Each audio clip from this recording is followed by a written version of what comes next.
DOA 6 last round got announced at Sony's State of Play. It was a presentation and it revealed a lot of things. 29 characters would return, as well as 5 characters that were bonus / DLC. We also told that we would be getting new characters, and then we were also told that there were a photo mode. I think the photo mode is really cool. It is something different, and for the most part, that's where all the good ends, because then we learned that there's no crossplay between the different platforms, there's no netplay between the 2 different versions of the game, and then there's no improvements or mention of netcode or rollback. But then the biggest one of them all, guest characters will not be included, Mai and Kula. We also have to take into account, didn't DOA 6 have a vast amount of costume DLC? Is that going to carry over? Because if that's not carrying over and the DLC guest characters aren't carrying over if you purchase them,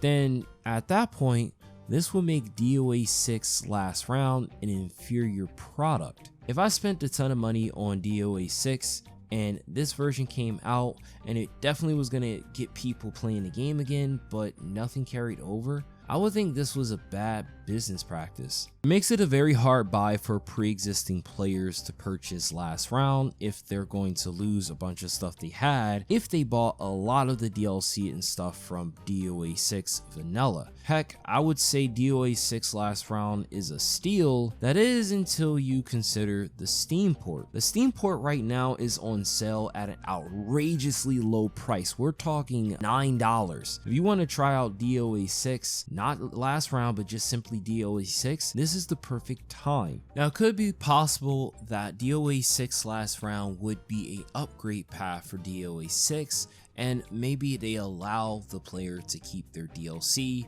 just minus the 2 guest characters. This would be the highest form of wishful thinking, but I think because of the removal of the 2 guest characters, it's not going to be compatible. Koei Tecmo and Team Ninja really need to come out and give clarification on this game, because right now as it stands, it doesn't seem like anybody who's a pre-existing player should buy this new game. Now if it turns out they can upgrade to it, that's one thing, but it's looking to be the inferior version of DOA 6.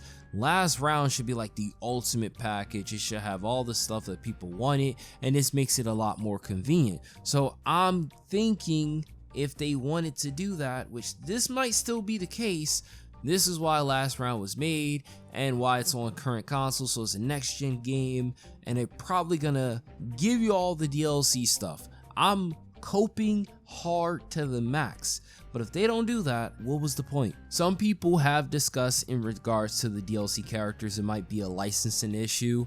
I'm not 100% sure on that, but I would assume that it's been years since the game came out. They probably would have to pay X amount of money to use those characters in the game, so it could just be easy to say that it's a license issue. But yeah, I wanted to make this video because I've seen the 2 characters, Mai and Kula, pop up time again on the timeline as well as on YouTube, and I looked into it and there was just some other things that the game's not coming with, / just things to discuss. Make sure you guys hit the like button, subscribe. I am Koei, what yo, and I'll catch you guys in the next video.